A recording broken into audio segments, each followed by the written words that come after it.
Hello, welcome back to my YouTube channel. എല്ലാവർക്കും എൻ്റെ പുതിയൊരു വീഡിയോയിലേക്ക് സ്വാഗതം. ഇന്ന് ഞാൻ വന്നിരിക്കുന്നത് പാവയ്ക്ക ഉപ്പിലിട്ടത് അല്ലെങ്കിൽ പാവയ്ക്ക അച്ചാറിൻ്റെ ഒരു റെസിപ്പി ആയിട്ടാണ് കേട്ടോ. അപ്പോൾ അധികം കയ്പൊന്നുമില്ലാതെ നമുക്കൊരു പാവയ്ക്ക ഉപ്പിലിട് തയ്യാറാക്കിയെടുക്കാം. അപ്പോൾ അതിനായിട്ട് ഞാനിവിടെ 2 പാവയ്ക്കയാണ് കേട്ടോ എടുത്തിരിക്കുന്നത്. നാടൻ പാവയ്ക്കാണ്.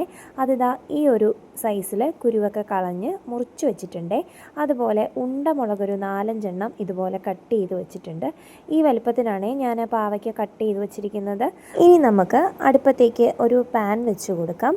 പാൻ ഒന്ന് ചൂടായി വരുമ്പോഴേക്കും അതിലേക്ക് വെളിച്ചെണ്ണ ഒഴിച്ചു കൊടുക്കാം. വെളിച്ചെണ്ണ ചൂടാവുമ്പോഴേക്കും നമുക്കതിലേക്ക് കടുക്, വറ്റൽമുളക്, കറിവേപ്പില ഇത് 3 കൂടെ ഇട്ട് ഒന്ന് പൊട്ടിക്കാം കേട്ടോ. അപ്പോൾ ഈ ഒരു അച്ചാർ ഉണ്ടാക്കാൻ ഏറ്റവും നല്ലത് നാടൻ പാവയ്ക്കയാണ്. ഇനി നാടൻ പാവയ്ക്ക കിട്ടിയില്ല എന്നുണ്ടെങ്കിൽ നിങ്ങൾക്ക് അല്ലാത്ത പാവയ്ക്കയും എടുക്കാം കേട്ടോ. അപ്പോൾ നല്ല കയ്പുള്ള പാവയ്ക്ക പോലും നല്ല ടേസ്റ്റി ആയിട്ട് നമുക്ക് ഉപ്പിലിട്ട് എടുക്കാൻ പറ്റും. അപ്പോൾ അതിനായിട്ട് നിങ്ങൾ സ്കിപ്പ് ചെയ്യാതെ വീഡിയോ മുഴുവനായിട്ട് കാണുക. അതുപോലെ വേറൊരു കാര്യമുണ്ട്, നമ്മളിപ്പോൾ പാവയ്ക്ക ഉപ്പിലിടൊക്കെ ഉണ്ടാക്കിയെടുക്കുമ്പോൾ വെളിച്ചെണ്ണയിൽ തന്നെ കടുക് താളിക്കാൻ ശ്രമിക്കുക. നല്ലെണ്ണയിലോ അല്ലെങ്കിൽ വേറെ ഓയിലുകളിലൊന്നും കടുക് താളിക്കാൻ ശ്രമിക്കരുത്. ഒരു ചൊവ വരും കേട്ടോ. അതുകൊണ്ട് എപ്പോഴും വെളിച്ചെണ്ണയിൽ മാത്രം നമ്മൾ കടുക് താളിക്കുക. അപ്പോൾ കടുക് പൊട്ടിയതിന് ശേഷം നമുക്ക് ഈ ഒരു പാവയ്ക്കയും ആ ഒരു മുളകും കൂടെ ഇതിലേക്ക് ചേർത്ത് കൊടുക്കാം. നല്ലോണം ഇളക്കി കൊടുക്കാം കേട്ടോ. നല്ലോണം ഒന്ന് ആ ഒരു എണ്ണ പിടിക്കാൻ വേണ്ടിയിട്ട്, എണ്ണ എല്ലായിടത്തും ആവാൻ വേണ്ടിയിട്ട് നല്ലോണം ഇളക്കി കൊടുക്കാം. എന്നിട്ട് ആവശ്യത്തിന് ഉപ്പ് ചേർത്ത് കൊടുക്കാം. ഞാനിവിടെ ഏകദേശം 1.5 സ്പൂണ് ഉപ്പ് ചേർത്ത് കൊടുത്തിട്ടുണ്ട്. ഇനി നമുക്ക് ഇതിലേക്ക് മഞ്ഞൾപ്പൊടിയും കൂടെ ചേർത്ത് കൊടുക്കാം കേട്ടോ. ഇതും ഒരു 1/4 സ്പൂണ് മഞ്ഞൾപ്പൊടിയാണ് ഞാൻ ചേർത്ത് കൊടുത്തിരിക്കുന്നത്. ഇനി ഇതെല്ലാം കൂടെ ഒന്ന് നന്നായിട്ട് ഇളക്കി യോജിപ്പിച്ച് കൊടുക്കാം. നമ്മൾ ഈ ഒരു കയ്പ്പയ്ക്ക അല്ലെങ്കിൽ പാവയ്ക്ക മെഴുക്ക് വരട്ടിയൊക്കെ ഉണ്ടാക്കില്ലേ, അതുപോലെ നല്ലപോലെ ഒന്ന് ഇളക്കി യോജിപ്പിച്ച് കൊടുക്കുക കേട്ടോ. അപ്പോൾ ഈ ഒരു ഉപ്പും മഞ്ഞൾപ്പൊടിയൊക്കെ ഈ ഒരു പാവയ്ക്കയുടെ ഉള്ളിലേക്ക് പിടിക്കണം. അപ്പോൾ വേണമെങ്കിൽ നിങ്ങൾക്ക് വേറൊരു രീതിയിലും ഉണ്ടാക്കാം. പാവയ്ക്ക അരിഞ്ഞ് വച്ചിരിക്കുന്ന ആ ഒരു സമയത്ത് തന്നെ ഉപ്പും മഞ്ഞൾപ്പൊടി ഇട്ടിട്ട് മിക്സ് ചെയ്തിട്ട് കുറേ നേരം റെസ്റ്റ് ചെയ്യാൻ വയ്ക്കുക. എന്നിട്ട് നമുക്കിതുപോലെ ഉപ്പിലിട്ട് എണ്ണയിൽ ഒഴിച്ചിട്ട് ഇങ്ങനെ നമുക്ക് വേവിച്ചെടുക്കാം കേട്ടോ. അപ്പോൾ അതിനും കുറച്ചുകൂടെ ടേസ്റ്റാണ്. പിന്നെ ഞാനിവിടെ പെട്ടെന്ന് കാണിക്കുന്നതായതുകൊണ്ടാണ് കേട്ടോ ഇങ്ങനെ ചെയ്തത്. അപ്പോൾ ഈ പാവയ്ക്ക ഇവിടെ കിടന്ന് വേവട്ടെ. അപ്പോഴേക്കും നമുക്ക് ഇതിലേക്ക് ആവശ്യമായിട്ടുള്ള പുളി ഒഴിക്കാനായിട്ട് നമുക്ക് കുതിർക്കാനിടാം കേട്ടോ പുളി.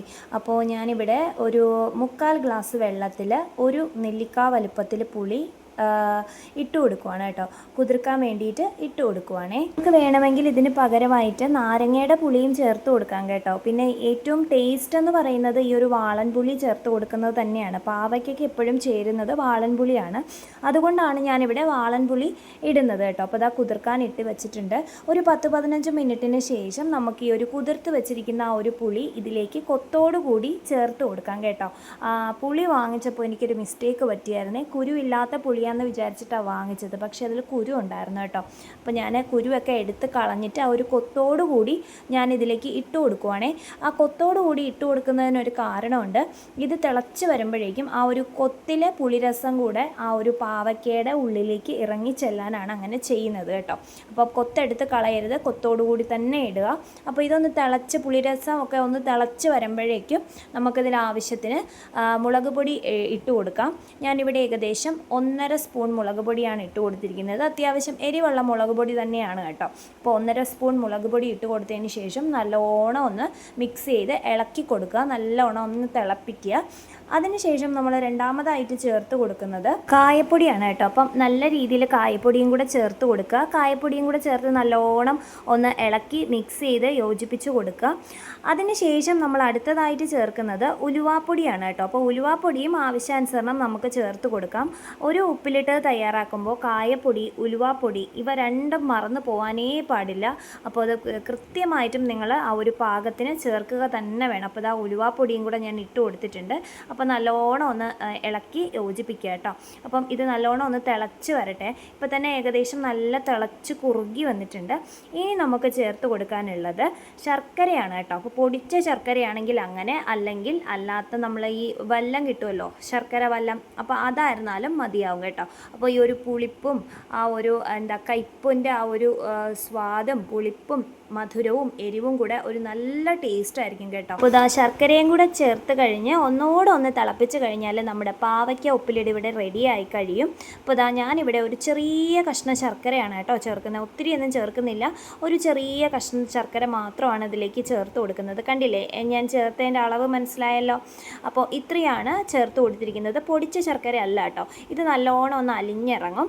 അപ്പോൾ ഇനി ഒരു തിളയും കൂടെ തിളച്ച് കഴിഞ്ഞാൽ നമുക്കിത് ഓഫ് ചെയ്ത് വെക്കാം കേട്ടോ. ഇത് ചൂടോടുകൂടി ചോറിനൊക്കെ നല്ല ബെസ്റ്റ് കോമ്പിനേഷനാണ് കേട്ടോ. നിങ്ങൾ വിചാരിക്കുന്ന അത്ര കയ്പോ അങ്ങനെ ഒന്നും കാണില്ല, നല്ല ടേസ്റ്റാണ്. പാവയ്ക്കയുടെ ഏത് വിഭവം എടുത്ത് നോക്കിയാലും അതിലൊരു ചെറിയ കയ്പ് രസം കാണാൻ നമുക്ക് സാധിക്കും. പക്ഷേ ഈ ഒരു ഉപ്പിലിട്ടതിന് കയ്പേ ഇല്ല.